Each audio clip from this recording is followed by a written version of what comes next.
Sir ఇప్పుడు మనకి 2010లో ఏవైతే ఇన్వెస్ట్మెంట్స్ బాగుంటాయంటారు? ఉదాహరణకి లాస్ట్ ఇయర్ తీసుకుంటే మనకి గోల్డ్ అనూహ్యంగా పెరిగింది. అట్లానే అసలు మనకి పోర్ట్ఫోలియో ఎలా మెయింటైన్ చేయాలంటారు? ముందుగా ప్రేక్షకులకు నూతన సంవత్సర ఆర్థిక శుభాకాంక్షలు. ఈ కొత్త సంవత్సరంలో కూడా రిస్క్ తీసుకోవడం అనేది అడ్వైజబుల్ కాదు. సాధ్యమైనంత వరకు సేఫ్ ఇన్వెస్ట్మెంట్స్, హై రిస్క్ వెళ్లకుండా లోయెస్ట్ రిస్క్, మీకు ఇన్కమ్ రాకపోయినా పర్వాలేదు కానీ హై రిస్క్ ఇన్వెస్ట్మెంట్ కాకుండా లో రిస్క్ ఇన్వెస్ట్మెంట్ చేయండి. మేబీ గవర్నమెంట్ సెక్యూరిటీస్ కానివ్వండి, బ్యాంక్ డిపాజిట్స్ కానివ్వండి, ఇన్సూరెన్స్ పాలసీస్ కానివ్వండి చేయవచ్చు. కాకపోతే లాస్ట్ ఇయర్ మనము ఎక్కువగా నష్టపోయింది షేర్ మార్కెట్లు, తర్వాత రియల్ ఎస్టేట్లో. రియల్ ఎస్టేట్లో ఏం జరిగిందంటే ఓవర్ ఇన్వెస్ట్మెంట్ అయిపోయింది. ఆదాయం కంటే ఎక్కువ ఇన్వెస్ట్మెంట్ కావడం వల్ల రియల్ ఎస్టేట్ బాగా దెబ్బతింది. అది మీరు దుబాయ్ మార్కెట్ తీసుకోవచ్చు, దుబాయ్లో జరిగిన ఎకనామిక్ క్రైసిస్ కావచ్చు, మిగతా ప్రపంచ మొత్తం జరిగింది కూడా. ఎక్కడైనా క్రైసిస్ జరగడానికి కారణం over investment or over spending. Income basis లేకుండా ఏది ఓవర్ ఇన్వెస్ట్మెంట్ చేసినా, ఓవర్ స్పెండింగ్ చేసినా గానీ నష్టం జరుగుతుంది. కాబట్టి ముందుగా మన ఇన్కమ్ లో కంపల్సరీ ఎక్స్పెండిచర్ ఇన్కమ్ దాటకుండా చూసుకోండి ఫస్ట్. మిగిలిన దానిలో నెక్స్ట్ సేవింగ్స్ కంపల్సరీ చేయండి. నేను ఈ సంవత్సరం మా స్నేహితులందరికీ శ్రేయోభిలాష్ అందరికీ SMS పంపించాను. Save compulsorily and invest wisely. That is the compulsory చేయండి. రిస్క్ ఇన్వెస్ట్మెంట్ మాత్రం ఏమాత్రం రిస్క్ తీసుకోవద్దు. మార్కెట్ ఇంకా స్టెబిలైజ్ కాలేదు, ఇంకా స్టెబిలైజ్ కావాల్సింది ఉంది. ఇంకా యూ టర్న్ లో డౌన్ ట్రెండ్ లో ఉన్నాము. ఇంకా కొంచెం టైం పడుతుంది, ఇంకో 1 year పట్టవచ్చు మార్కెట్ ఇంకొంచెం పికప్ అయ్యే స్టేజ్ రావడానికి. నేను అనుకుంటాను 2012 నుంచి మాత్రమే అప్ ట్రెండ్ ఉంటుంది. కానీ ముందుగా మాత్రం అప్ ట్రెండ్ అయ్యే అవకాశం చాలా తక్కువ ఉన్నా కానీ హై ఫ్లక్చుయేషన్స్ ఉంటాయి. మొన్న రీసెంట్ గా అమెరికన్ స్టాక్ అనలిస్ట్ చెప్పాడు, మ్యాక్ ఫైబర్ అనుకుంటాను. అతను ఏం చెప్పాడంటే ఇండియన్ స్టాక్ మార్కెట్ 20 to 30% వలాటిలిటీ ఉంది, అంటే 20 to 30% ఇంకా తగ్గే అవకాశం ఉంది. కాబట్టి ఇన్వెస్ట్మెంట్స్ ఉండకుండా, రిస్కీ ఇన్వెస్ట్మెంట్ కాకుండా, స్పెక్యులేటివ్ ట్రాన్సాక్షన్స్ వెళ్లకుండా సాధ్యమైనంత వరకు లో రిస్క్ ఇన్వెస్ట్మెంట్ చేయండి. ఎక్కువ క్యాష్ బేస్డ్ ఉంటే ఇంకా మంచిది. సాధ్యమైనంత వరకు ఇన్వెస్ట్మెంట్ రిస్క్ తగ్గించుకోండి. మనం ఇంతకు ముందు ప్రోగ్రామ్ లో కూడా డిస్కస్ చేసాం. మీరు చెప్పినట్టు ప్రతి వారు సంపాదనలో ఒక 25% పొదుపు చేయాలన్నారు. ఇదే మాటని మనం రీసెంట్ గా చూసుకుంటే ఒబామా కూడా అదే డైలాగ్ చెప్పారు. దీనికి మనం ఎలా స్పందించాలి? ఒక విధంగా చెప్పాలంటే ఒబామా కూడా చెప్పారు. ఒక విధంగా చెప్పాలంటే మనం చెప్పిన దాన్ని యూనివర్సల్ యాక్సెప్టెన్స్ వచ్చింది. మనం 3 నెలల క్రితం చేసిన ప్రోగ్రామ్ కి అమెరికన్ ప్రెసిడెంట్ ఒబామా రికమెండ్ చేయడం వల్ల ఒక విధంగా మన అప్రోచ్ కరెక్ట్ అనే విషయం కన్ఫర్మ్ అయింది. అది ఇది అంటే మన అప్రోచ్ అనేది మనం ఏదైతే అనుకున్నామో కాన్సెప్ట్ ఇది చాలా సేఫ్, ఒకటి కరెక్ట్ పద్ధతి అని చెప్పి అనేది కన్ఫర్మ్ అయింది. అంటే మనం ఇప్పుడు ఏంటంటే ఎకానమీ ఎప్పుడు కూడా స్పెండింగ్ ఎకానమీ నుండి సేవింగ్ ఎకానమీకి వెళ్ళాలి. స్పెండింగ్ చేసి ఏదో ఇన్కమ్ వస్తుంది కాదు. You should first avoid spending, you should first reduce spending. Saving is a concept, saving is mantra. From saving to investment towards infrastructure, that should be the concept. Okay అండి, next మనకి ఖమ్మం నుంచి చంద్రశేఖర్ గారు line లో ఉన్నారు. చెప్పండి చంద్రశేఖర్ గారు, గుడ్ ఆఫ్టర్నూన్ అండి. నమస్కారం అండి, మన మాట్లాడండి. చెప్పండి. నమస్కారం సార్. ఓన్లీ అంటే ఇన్వెస్ట్మెంట్ గురించి మాట్లాడచ్చా, ట్యాక్స్ సంబంధించిన విషయాలు ఏమన్నా మాట్లాడచ్చా? మీకు ఆర్థిక పరంగా ఎలాంటి డౌట్లు ఉన్నా అడగొచ్చండి. యాక్చువల్ గా నేను 2007-2008 కి ట్యాక్స్ ఫైల్ చేశాను. నా గవర్నమెంట్ నుంచి 10,000 రూపీస్ కావాలి, అది ఇప్పటి వరకు రాలేదు. దాన్ని ఎవరిని కనుక్కుంటే ఏ విధంగా మనకు ప్రాపర్ ఇన్ఫర్మేషన్ వస్తుందండి? వినపట్లేదండి, సారీ కొంచెం మీ వాయిస్. 2007-2008 కి ట్యాక్స్ ఫైల్ చేశాను, ఇన్కమ్ ట్యాక్స్ రిటర్న్ ఫైల్ చేశాను. గవర్నమెంట్ నుంచి నాకు ఒక 10,000 రూపీస్ వరకు రావాలి. అయితే దాని డీటెయిల్స్ ఇప్పటి వరకు నాకు అందలేదు. అంటే యాక్చువల్ గా రెగ్యులర్ గా నాకు డీడీ రూపంలో వస్తుంది, ఇప్పటి వరకు రాలేదు. దాని డీటెయిల్స్ ఎవరిని కనుక్కుంటే కరెక్ట్ డీటెయిల్స్ తెలుస్తాయి. మీరు ఈ ఫైలింగ్ చేస్తారా, పేపర్ ఫైలింగ్ చేస్తారా? Paper filing sir. Paper filing చేస్తారు కాబట్టి కన్సర్న్ ఆఫీస్ లోనే ఇన్ఫర్మేషన్ దొరుకుతుంది మీకు. కన్సర్న్ ఆఫీస్ లోనే మీకు రీఫండ్ పొజిషన్ ఏంది కన్సర్న్ ఆఫీసర్ చెప్పగలుగుతారు మీకు. సార్ ఇంకోటి, ఇప్పుడు ఇన్వెస్ట్మెంట్ కి అంటే మధ్యతరగతి ప్రజల ఇన్వెస్ట్మెంట్ కి ఏ రకమైన షేర్లు ఈ 2 నెలలు జనవరి ఫిబ్రవరిలో బాగుంటాయి సార్? షేర్ల గురించి మాత్రం ఇంకా మార్కెట్ స్టెబిలైజ్ కాలేదు. షేర్ల గురించి మాత్రం ఇంకా కొంచెం రిస్కే ఉంటుంది. మీరు సాధ్యమైనంత వరకు లో PE ratio, price earning ratio, return and capital ఎక్కువ ఉన్న షేర్ని సజెస్ట్ చేయండి. బట్ రిస్క్ మాత్రం ఉంటుంది, చాలా తక్కువ ఇన్వెస్ట్మెంట్ చేయండి. రిస్క్ ఇదేటట్టుగా చూసుకోండి, కన్సిడర్ చేసేట్టుగా. ఓకే అండి. నెక్స్ట్ గణేష్ గారు కాల్ చేస్తున్నారండి హైదరాబాద్ నుంచి. గణేష్ గారు గుడ్ ఆఫ్టర్నూన్ అండి. Good afternoon sir. చెప్పండి మీ సందేహం ఏంటి సార్? సార్ యాక్చువల్లీ నేను ఇప్పుడు బీకామ్ డిగ్రీ చేస్తున్నాను, ఫైనల్ ఇయర్ లో ఉన్నాను సార్. చెప్పండి. అయితే నాకు ఇప్పుడు స్టాక్ ఎక్స్చేంజ్ లో బ్రోకరేజ్ వివిధ రంగాల్లో కొద్దిగా ఇంట్రెస్ట్ ఉంది సార్. ఏమైనా కోర్స్ ఏమైనా సజెస్ట్ చేస్తారా సార్? దానికి ఫీ ఎంత అవుతుంది? మన హైదరాబాద్ లో ఇన్స్టిట్యూట్స్ ఎక్కడ ఉన్నాయి, మనం చెప్పగలుగుతారా? దానికి stock exchange brokerage SEBI permission తీసుకోవాలి, సబ్ బ్రోకర్షిప్ తీసుకోవాలి మెయిన్ బ్రోకర్ నుండి. మెయిన్ బ్రోకర్ మాత్రమే మెయిన్ బ్రోకర్ అప్రోచ్ కావాలి. మెయిన్ సెబీకి అప్లై చేస్తే మెయిన్ బ్రోకర్ ద్వారా మీరు సబ్ బ్రోకర్షిప్ తీసుకోవచ్చు.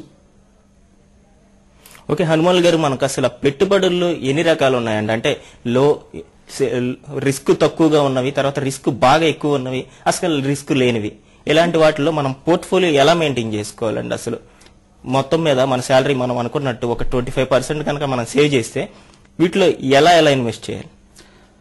చూడండి, మన దగ్గర ఉన్న ఆస్తిని, మన దగ్గర ఉన్న లిక్విడ్ క్యాష్ ని కానీ 10-12 రకాలుగా మనం ఇన్వెస్ట్మెంట్ చేయొచ్చు. ఫస్ట్ ఒకటి ఏంటంటే లిక్విడ్ క్యాష్. మీకు ఎప్పుడైనా అన్ఫోర్సిన్ ఎక్స్పెండిచర్ అవసరం ఉంటుంది కాబట్టి ఒక 15 days ఎక్స్పెండిచర్ కానీ 1 month ఎక్స్పెండిచర్ కానీ ఎప్పుడు ఒక లిక్విడ్ క్యాష్ లాగా మెయింటైన్ చేయండి. Second, government securities, second risk అంటే low risk, no risk. Next bank deposits. Third, insurance policies are there is no risk at all. తర్వాత మినిమం రిస్క్, అంటే minimum risk ఉన్నది bullion అంటే గోల్డ్, జ్యువెలరీ, లేకపోతే మీరు diamonds కానివ్వండి. తర్వాత రియల్ ఎస్టేట్ కూడా పెద్ద రిస్క్ ఏం కాదు ఇప్పుడున్న పరిస్థితుల్లో. బిజినెస్ ఎసెట్స్ అంటే మీరు ఏదైనా ప్రాపర్టీ మన పార్ట్నర్షిప్ పెట్టడం కానీ లేకపోతే ఏదైనా ఎసెట్ కొనడం కానీ ఇలాంటివి కూడా పెద్ద రిస్క్ లేదు. మీడియం రిస్క్ అంటే కొంచెం హై రిస్క్ ఉన్నది mutual funds, shares, personal assets, means vehicles కానీ ఇలాంటివి కానివ్వండి. ఈక్విటీ. తర్వాత నెక్స్ట్ హై రిస్క్ వచ్చేసరికి ఇవాళ మార్కెట్ లో వెలాటిలిటీ ఎక్కువ ఉంది కాబట్టి ఈక్విటీ షేర్స్ కూడా హై రిస్క్ లోకి వచ్చింది. ఫైనాన్షియల్ ఇన్స్ట్రుమెంట్స్, మీరు ఎవరికైనా లోన్స్ ఇచ్చారనుకోండి, that promissory note, that is called financial instrument, అలాంటివి కూడా హై రిస్క్ లో ఉంటుంది. తర్వాత ఫ్యూచర్స్ అండ్ ఆప్షన్స్, ఇది టోటల్ స్పెక్యులేటివ్ ట్రాన్సాక్షన్, అది కూడా రిస్కే. ఇంకోటి రైట్స్ తీసుకుంటారు, కొన్ని రైట్స్, కాంట్రాక్ట్ రైట్స్ కానీ ఇలాంటివి కానీ, లేకపోతే ఇదండి మన ఐపీఆర్స్ కానీ ఇలాంటివి కూడా కొంచెం రిస్క్ పెరిగే అవకాశం ఉంది. కాబట్టి సాధ్యమంత లో రిస్క్ ఇన్వెస్ట్మెంట్ చేయడం చాలా మంచిది. ఓకే సార్, మొత్తం మీద చూసుకుంటే మనకి లో రిస్క్ ఇన్వెస్ట్మెంట్ అంటే ఇన్సూరెన్స్, తర్వాత ఎఫ్లు, ఇలాంటివన్నీ కూడా లో రిస్క్ లోకి వస్తూ ఉంటాయి.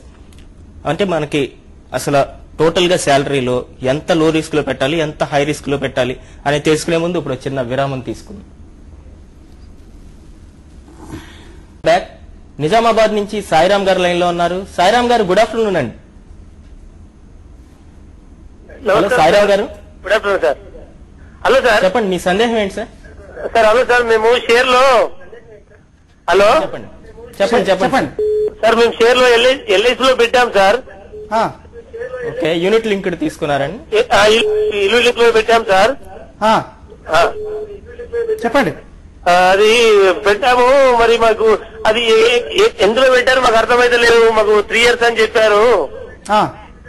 మరి మాకు ఎట్లా చూసుకోవాలా? ఎల్ఐసికి నమ్మాము, అంటే ఇన్సూరెన్స్ తీసుకుని పెట్టాలా వితౌట్ తీసుకుని పెట్టాలా అని మీకు అడుగుతున్నాం సార్.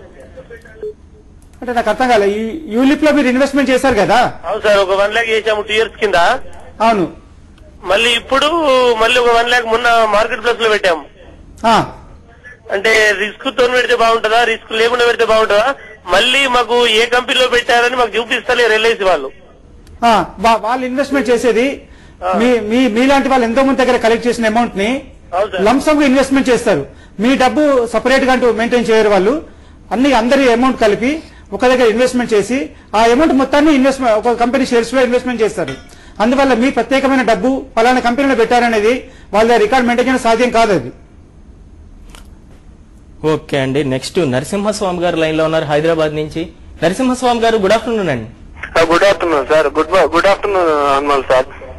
సార్, మా మిస్సెస్ కి వాళ్ళ ఫాదర్ ఒక 8 lakhs రిటైర్మెంట్ అయినప్పుడు గిఫ్ట్ కింద ఇచ్చాడండి. వాటిని ఆవిడ షేర్ మార్కెట్ లో ఇన్వెస్ట్మెంట్ చేసుకుందండి. జూన్ లో ఇచ్చారు ఆయన 2009 లో. ఇది ఫైలింగ్ ఎప్పటి లోపల చేయాలి, వాటి మీద ట్యాక్సెస్ విధానం ఏంటి సార్? ఇప్పుడు మీరు ఫ్లాట్ గిఫ్ట్ ఎప్పుడు ఇచ్చారు మీకు? జూన్ లో ఇచ్చారు సార్, జూన్ 2009 లో సార్.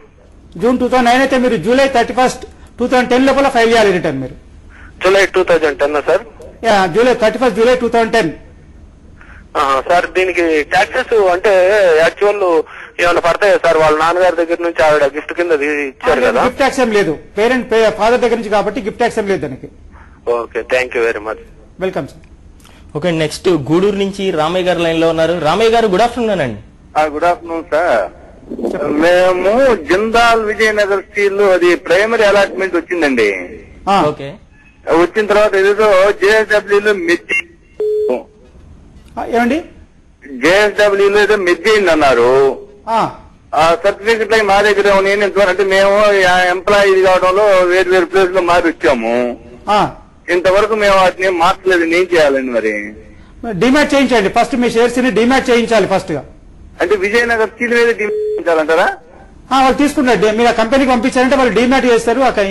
మీకు ఈక్వలెంట్ షేర్స్ ఎన్ని వచ్చాయో వాటి సర్టిఫికేట్ పంపిస్తారు. సర్టిఫికేట్స్ వచ్చిన తర్వాత మళ్ళీ మీరు వాటి డిమాట్ కి అప్లై చేయాలి. మళ్ళీ డిమాట్ కి అప్లై చేయాలండి? డిమాట్ చేయకుండా షేర్ అమ్మలేరు మీరు. అదేమో ఒకసారి బెంగళూరు వెళ్ళామండి, అక్కడ కాదండి మీరు హైదరాబాద్ ఏదో చేయాలని చెప్పి అన్నారు. ఇక్కడ కన్ఫ్యూజ్ లో ఇక్కడ ఆగిపోయామండి. ఫస్ట్ మీరు ఏం చేశారంటే ఏ కంపెనీ అయితే ట్రాన్స్ఫర్ అయిందో ఆ కంపెనీకి పంపించండి. ఆ కంపెనీ మీకు షేర్స్ ఇలా అలాట్ చేస్తుంది. కొత్త కంపెనీ ఏదైతే మెరుగైన కంపెనీ మీకు షేర్స్ అలాట్ చేస్తుంది.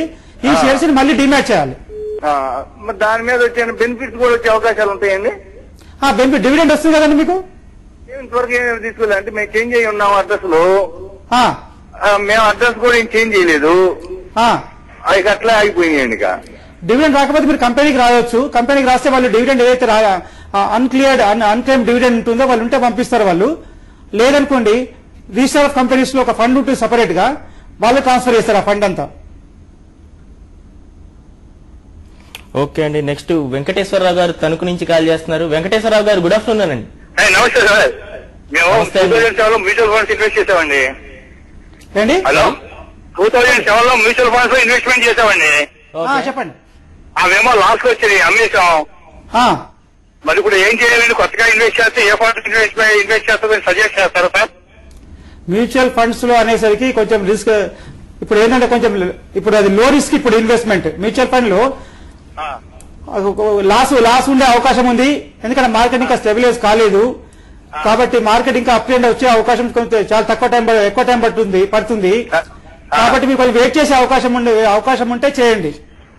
సార్ ఎప్పుడు చేయమంటారు సార్ మమ్మల్ని? కొంచెం మీరు ఎప్పుడైనా చేసుకోవచ్చు. కాకపోతే నెక్స్ట్ ఇయర్ కూడా మ్యూచువల్ ఫండ్స్ కి ఇప్పుడే తొందరగా మీకు ఫ్లక్చుయేషన్ రాదు. మంచి ఫండ్స్ పేరు చెప్పగలరు సార్, సజెస్ట్ చేయగలరా?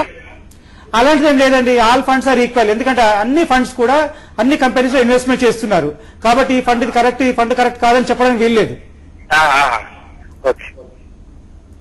అంటే వెంకటేశ్వరరావు గారికి మ్యూచువల్ ఫండ్ లో పెట్టేవరకు ఆ మనీని ఎక్కడన్నా సేఫ్ జోన్ లో ఇన్వెస్ట్ చేసుకోవచ్చని మీరు సహాయం చేసుకోవచ్చు. సేఫ్ జోన్ లో ఇన్వెస్ట్ చేసుకోవచ్చు.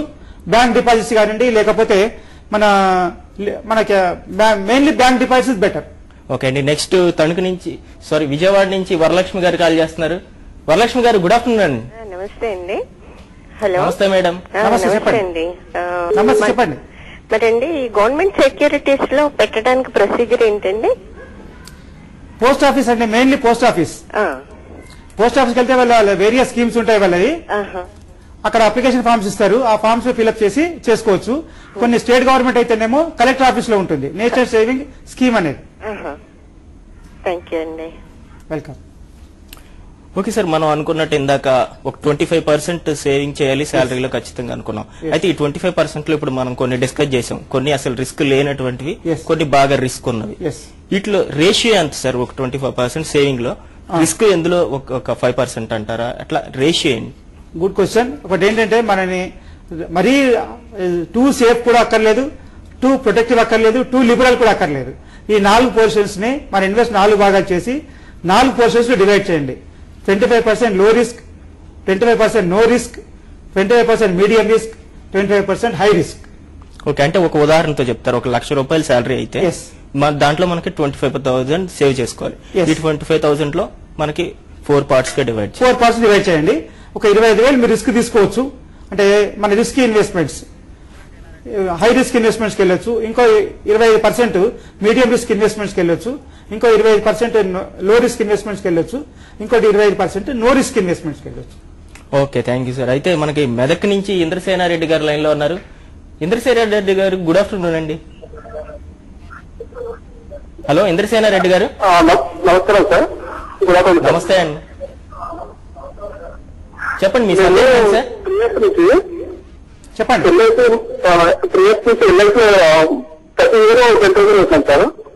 ఎల్ఐసి మార్కెట్ షేర్ నుంచి అయితే అది ఎలా ఉంటుంది, మళ్ళీ కంటిన్యూ ఎలా ఉంటుంది కానీ. ఇంద్రసేనారెడ్డి గారు ఒక నిమిషం అండి. అంటే ఎల్ఐసిలో మీరు ప్రతి ఇయర్ కూడా ఒక 10,000 పెడుతూ ఉన్నారు అంతే కదా? మీ క్వశ్చన్ ఏంటండి? అంటే కాస్త వాయిస్ డిస్టర్బ్ అవుతుంది. ప్రతి ఇయర్ 10,000 మార్కెట్ సర్వీస్ ఇస్తారు అండి. అమౌంట్ 20 years సర్వీస్ అంటారు. ఓకే, అయితే ప్రతి ఇయర్ 10,000 పెడుతున్నాను. 3 years లెక్కుంటున్నారు. మళ్ళీ కట్టమని చెప్తున్నాను సార్. మళ్ళీ 10,000 కట్టాలి, ప్రతి ఇయర్ ఇట్లా కట్టి మీకు డబ్బు కావచ్చని సార్. అది అర్థం కాదు. ఓకే హనుమాన్. అర్థం కాదు. ఇంద్రసేనారెడ్డి గారు మీ వాయిస్ లో బ్రేక్ వస్తుంది సార్. అర్థం కావట్లేదు. ఓకే, సారీ అండి, కాల్ కట్ అయింది. నెక్స్ట్ కాలర్ రెడీగా ఉన్నారు, ప్రకాష్ రాజు గారు. ప్రకాష్ రాజు గారు మీ సందేహం ఏంటి సార్? నేను ప్రకాష్ రాథోడ్ అండి, నిజామాబాద్. ఓకే చెప్పండి సార్. టీవీ వాల్యూమ్ పూర్తిగా మ్యూట్ లో పెట్టేయండి సార్. మ్యూచువల్ ఫండ్ అని చెప్పేస్తా ఉన్నారు సార్. మ్యూచువల్ ఫండ్ అని చెప్తున్నారు. మీకు రిస్క్ ఉండదు అని చెప్పి ఎల్ఐసి ఇన్సూరెన్స్ అని చెప్పి ఇస్తున్నారు మాకు. ఇప్పుడు ఇన్సూరెన్స్ అన్నప్పుడు అది ఫ్యూచర్ లో ఏమైనా మనకు రిస్క్ ఏమైనా ఉంటుందా? ఇన్సూరెన్స్ వేరు, మ్యూచువల్ ఫండ్ వేరు. మీరు కట్టిన కొన్ని ప్రైవేట్ కంపెనీస్ ఏం చేస్తున్నాయంటే మనం తీసుకునే అమౌంట్ లో కొంచెం పోర్షన్ ఇన్సూరెన్స్ ట్రాన్స్ఫర్ చేస్తున్నారు, కొంచెం పోర్షన్ మ్యూచువల్ ఫండ్ ట్రాన్స్ఫర్ చేస్తున్నారు. కాబట్టి ఆ మ్యూచువల్ ఫండ్ పోర్షన్ వేరే అవుతుంది, ఇన్సూరెన్స్ పోర్షన్ వేరే అవుతుంది. కాబట్టి ఇన్సూరెన్స్ లో రిస్క్, మ్యూచువల్ ఫండ్ అయితే కొంచెం హై రిస్క్ ఉంటుంది. ఓకే అండి. నెక్స్ట్ మధుసూదన్ రెడ్డి గారు హైదరాబాద్ నుంచి కాల్ చేస్తున్నారు. మధుసూదన్ రెడ్డి గారు గుడ్ ఆఫ్టర్నూన్ అండి. సార్ నమస్కారం సార్. నమస్తే అండి. సార్ నమస్కారం సార్. నమస్కారం, చెప్పండి. కంపెనీస్ ఈపీఎస్ హలో చెప్పండి సార్. ఎర్నింగ్ పర్ షేర్ ఇస్తారు కదా సార్ ఎవ్రీ క్వార్టర్? అవును, అది మనకు అమౌంట్ బ్యాక్ అది మనకు రిటర్న్స్ వస్తాయా? ఏది companies sir earning per share EPS ఉన్నాయి కదా, అది మనకు ఈసాపా మనకు వస్తున్నాయా, రిటర్న్స్ వస్తాయా? ఏది ఏ డబ్బు? హలో మీరు కంపెనీస్ లో పెట్టింది ఏంటి? ఏ ఫండ్ లో పెట్టారు? ఒక కంపెనీ హలో సార్ హలో ఒక కంపెనీ మనకు ఎవ్రీ క్వార్టర్ ఈపీఎస్ ప్రకటిస్తుంది కదా, అది ఆయన అడిగేది ఒక కంపెనీ ఏదైనా ఈపీఎస్ ప్రకటించినప్పుడు అది మనకు వస్తుందా ఈపీఎస్ అని? ఈపీఎస్ అంటే ఏంటనేది చెప్పండి. ఎర్నింగ్స్ పర్ షేర్, ఈపీఎస్ అంటే ఎర్నింగ్ పర్ షేర్. అది ప్రతి కంపెనీలో మన ప్రాఫిట్ ని నెంబర్ ఆఫ్ షేర్స్ డివైడ్ చేస్తే ఎర్నింగ్ పర్ షేర్ వస్తుంది. దాన్ని డిక్లేర్ చేస్తారు. కాకపోతే మనకు వచ్చేది మాత్రం dividend declared by the company. Company అయితే డిక్లేర్ చేస్తూ మేనేజ్మెంట్ డివిడెండ్ డిక్లేర్ చేస్తుందో మీ షేర్ క్యాపిటల్ ఇంత పర్సెంటేజ్ అనేది, అది మాత్రమే మనకు వస్తుంది. ఈపీఎస్ మనకు రాదు, కంపెనీలోనే ఉంటుంది ఆ అమౌంట్.